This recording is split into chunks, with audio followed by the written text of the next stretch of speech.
Que el Señor les bendiga, mis amados hermanos y oyentes. Damos gracias al Señor por darnos esta oportunidad de poder llegar hasta sus hogares a través de este medio. Pensamos en esta ocasión en la pregunta número 40 de nuestro Catecismo de Heidelberg, la cual dice: ¿por qué fue necesario que Cristo se humillase hasta la muerte? La respuesta es: porque la justicia de Dios no se podía satisfacer por nuestros pecados, sino con la misma muerte del Hijo de Dios. Aprendimos con anterioridad que fue necesaria la muerte de Cristo al ser clavado en una cruz para mostrarnos así el grado de humillación que Él sufrió. El tema de hoy está centrada en su muerte, en la razón por la que Él quiso pasar por la muerte. Primeramente, hemos de aprender que fue necesario que Cristo se humillase hasta la muerte por causa de la justicia de Dios. El tema de la justicia de Dios es esencial para comprender el tema de la muerte de Cristo Jesús. Y aunque es demasiado extenso como para abarcarlo en esta ocasión, daremos algunas pinceladas sobre ella, sobre la justicia divina. Lo cierto es que el tema de la justicia divina está en todas las sagradas escrituras, ya que es uno de los atributos de Dios, es decir, su justicia, la cual ejecuta con ira hacia el pecado. Al hablar de la justicia divina es necesario hablar de la perfecta ley de Dios. Juan Calvino menciona en uno de sus escritos y dice: la ley es como un espejo en el que contemplamos en primer lugar nuestra debilidad, después el pecado que le sigue y por último la maldición que procede de ambos. Todo pasa como cuando miramos en un espejo las manchas que tenemos en el rostro. La justicia divina castiga al culpable. Nunca Dios dará por inocente al culpable, sino que dejará caer toda su ira sobre el pecador, pues Dios no tolera la maldad porque Él es santo. Por lo cual el propósito de la ley de Dios es revelar nuestra verdadera condición de caída. Y al poner en descubierto lo que somos, no nos premia, porque la ley solo premia al que es justo. Y como no somos justos por naturaleza, nos condena y nos mata. La ley no es mala, sino que es justa y santa. Por muchas ocasiones hemos escuchado decir a los predicadores, y en muchas ocasiones también, quizá yo lo mencioné por ello, lo digo en esta hora, de que hemos dicho que Dios ama al pecador, pero aborrece el pecado. Esta es una frase aparentemente muy buena y muy lógica, pero es una frase que no está en la Biblia, sino que fue dicha por aquel pensador llamado Gandhi, un hinduista, y él dijo en estas palabras que Dios odia al pecado y ama al pecador. Pareciera cierto todo esto, pero en realidad eso no es bíblico. En la Biblia notamos que el alma del que pecare esa morirá. Si Dios aborrece el pecado, ¿cuánto más al portador del pecado? Dios aborrece a todos los que hacen iniquidad. Y es en esa iniquidad en la que la ira de Dios se revela sobre toda nuestra injusticia e impiedad. En el libro de Génesis 2:17, Moisés escribe acerca de la declaración de Dios respecto a la consecuencia inmediata si el hombre llegaba a desobedecer su palabra, la cual era y es ley de vida para la humanidad hoy en día. Y dice lo siguiente: mas del árbol de la ciencia del bien y del mal no comerás, porque el día que de él comieres, ciertamente morirás. Notamos aquí el límite de la libertad del hombre ante Dios, pues dice, no comerás. Esta prohibición no quita la libertad al hombre. Antes bien, le marca los parámetros o condiciones para disfrutar de dicha libertad. Esta libertad está condicionada a la obediencia y todo lo contrario, es decir, la desobediencia los llevaría a la muerte.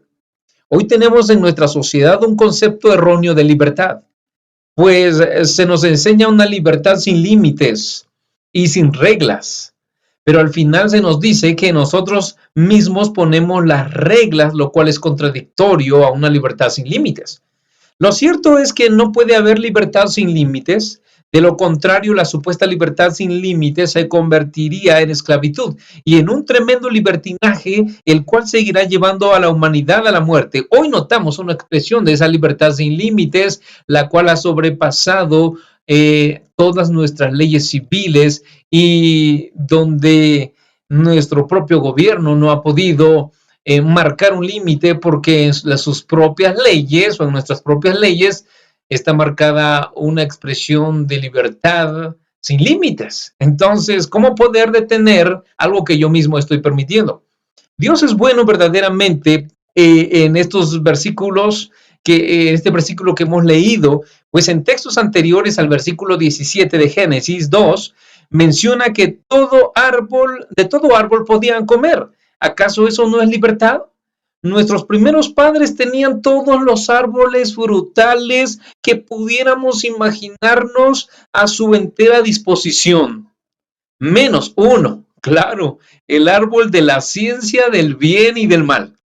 Pero sin perder de vista nuestro tema de hoy, tenemos que entender que aquella desobediencia en la cual incurrieron nuestros primeros padres tendrían consecuencias devastadoras para toda la raza humana y las demás criaturas. Y así fue.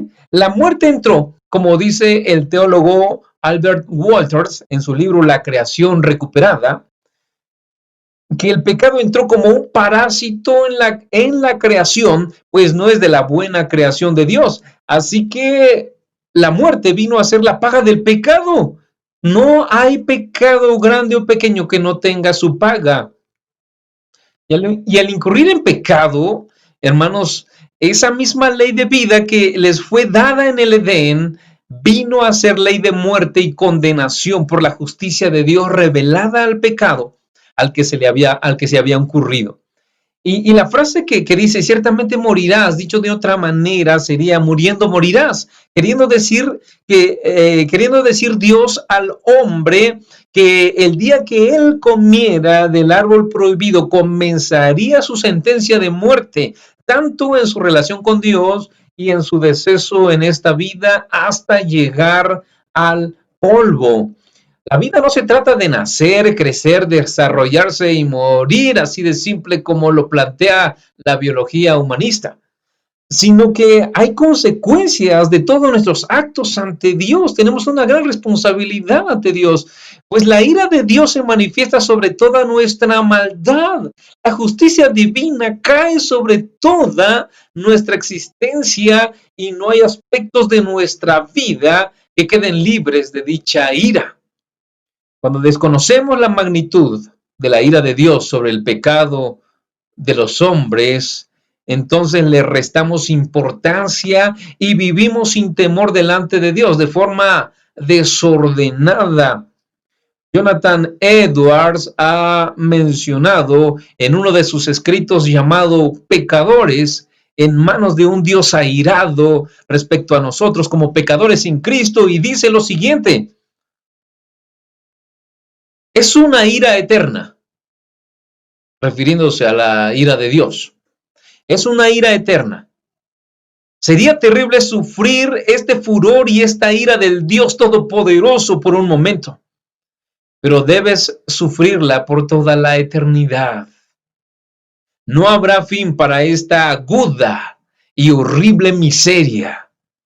Cuando mires hacia adelante, mirarás una duración infinita ante ti, la cual tragará tus pensamientos y sorprenderá tu alma.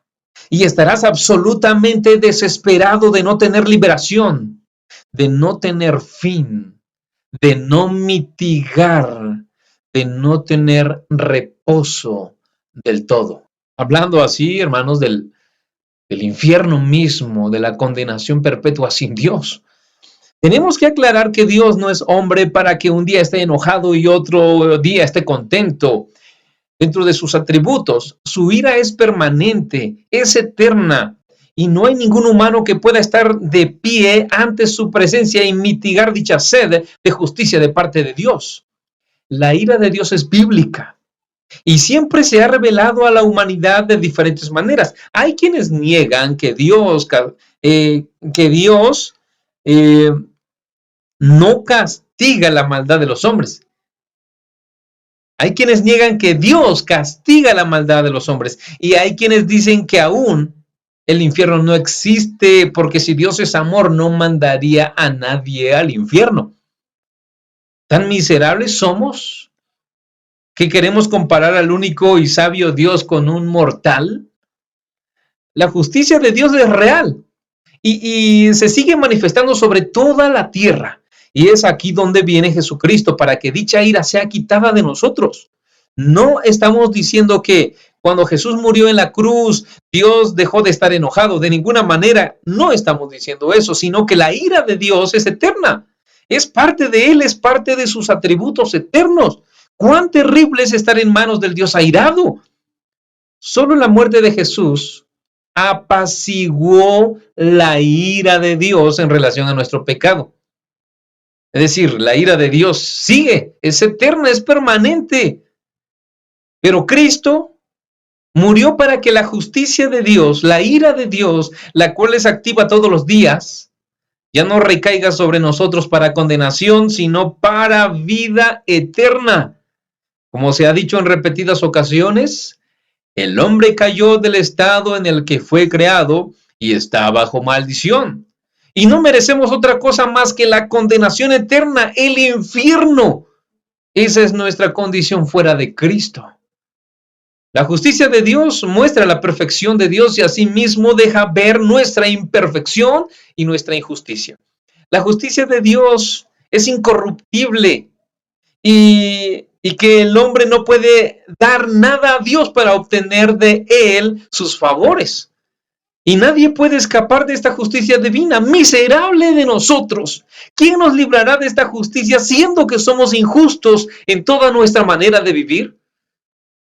En segundo lugar, hemos de pensar y aprender que la justicia de Dios no se podía satisfacer por nuestros propios pecados, sino, escuchemos bien, sino solo con la misma muerte del Hijo de Dios. Puesto que todo el mundo está frente al tribunal de Cristo, nadie queda exento de su ira. Grandes y pequeños estamos ante el gran trono de la justicia de Dios. Estamos ante el único juez verdaderamente justo y Él continuamente nos está señalando nuestra necesidad de ser salvos, la necesidad de un abogado que pueda defender nuestra causa. Y si Cristo, nuestro abogado, no nos defiende ante el Padre, somos condenados, pues somos acusados continuamente de rechazar al Padre, pues Jesús mismo dijo que el que le rechazaba a Él, rechazaba al Padre que le había enviado. Solo Cristo puede ser el abogado que necesitamos para ser rescatados y libertados de la ira continua de Dios. Y aunque el hombre hoy día diga que no necesita que le salven y que no necesita a un Jesús muriendo en la cruz en su lugar, eso no cambia en nada la condición en la que vivimos lejos de Dios. Romanos capítulo 8, versículo 3 y 4, el apóstol Pablo habla sobre lo imposible de la ley para salvarnos, ya que somos pecadores e inmundos en nuestra vida. Y dice, porque lo que era imposible para la ley, por cuanto era débil por la carne, Dios, enviando a su Hijo en semejanza de carne de pecado, y a causa del pecado, condenó al pecado en la carne, para que la justicia de la ley se cumpliese en nosotros, que no andamos conforme a la carne, sino conforme al Espíritu. La debilidad de la ley no es porque sea débil en sí misma, sino por causa del pecado que hay en nosotros. Es como si pusiéramos 50 kilos de peso en manos de un niño recién nacido. Será imposible que éste lo levante porque es débil. Y por más que lo intentemos, no lograremos que este bebé logre cargar con tanto peso. Así el hombre no puede llevar aquello que le fue dado desde el principio porque es débil e imperfecto. Y por más que lo intentemos, jamás podremos lidiar con algo que es imposible para nosotros cumplir. Sino que solo Cristo, Dios de Dios, luz de luz, Dios verdadero de Dios verdadero, fue capaz de condenar a la muerte y cumplir lo que nosotros no podíamos cumplir. Por lo que en su sacrificio, Cristo hizo posible lo imposible para el hombre, para que andemos conforme a su espíritu de santidad. También podemos notar en Filipenses capítulo 2, versículo 8, el cual dice, y estando en la condición de hombre, se humilló a sí mismo, haciéndose obediente hasta la muerte y muerte de cruz. Jesucristo, el Hijo de Dios, no solo se humilló dejando su trono de gloria, sino que además de tomar la condición de hombre, se humilló hasta la muerte, y no cualquier muerte, sino una muerte que involucraba total humillación. La muerte de cruz en obediencia al Padre. Solo Él gustó de la muerte. El Hijo eterno de Dios, nadie más, en su voluntad soberana y perfecta, quiso humillarse a sí mismo para librarnos de la condenación. Este tema de la humillación de Cristo también es extenso como para tratarlo en este estudio, pero es evidente que el Hijo eterno de Dios en su condición de hombre se humilló hasta lo sumo, hasta lo más bajo que un hombre pudiera caer. Y por último leemos en Hebreos capítulo 2 versículo 9, el cual dice, pero vemos a aquel que fue hecho un poco menor que los ángeles, a Jesús, coronado de gloria y de honra, a causa del padecimiento de la muerte, para que por la gracia de Dios gustase la muerte por todos. Solo Cristo gustó la muerte. Es decir, solo Él y nadie más enfrentó la ira de Dios y cayó en condición de maldecido por nuestros pecados. Aquel cuya gloria y honra son eternas, estuvo dispuesto a sufrir nuestros dolores en una condición humana. El Dios fuerte se hizo débil. El Dios rico y dueño de todas las cosas se hizo pobre. Se humilló en una condición tal que ni tú ni yo estaríamos dispuestos a humillarnos. ¿Comprendemos el dolor al que Cristo se sometió por nosotros? Para que tú y yo no seamos objetos de la ira de Dios, sino de su misericordia, comunicándonos de su justicia para que vivamos siendo declarados justos e inocentes ante Dios y así esforzarnos cada día para honrarle solo a Él. No pensemos que porque Cristo haya perdonado nuestros pecados y nos haya salvado del infierno, estamos exentos de la ira de Dios. De ninguna manera, ya que nuestro Padre Celestial, al que ama, disciplina, su ira está presente no para condenarnos, sino para hacernos volver a Él, pues Dios al que ama, disciplina. Pues la ira de Dios, dice Jonathan Edwards, es como el agua contenida en una gran presa, que crece más y más con la lluvia y que mientras más agua contenga, más rápido y poderoso será su curso cuando sean rotas. Arrepentíos y convertíos, hijos de los hombres, dice el salmista. Ven a Cristo Jesús, solo Él puede librarnos de la ira venidera. Cree en el Señor Jesucristo y serás salvo tú y tu casa. A Dios sea la gloria eternamente y para siempre. Amén.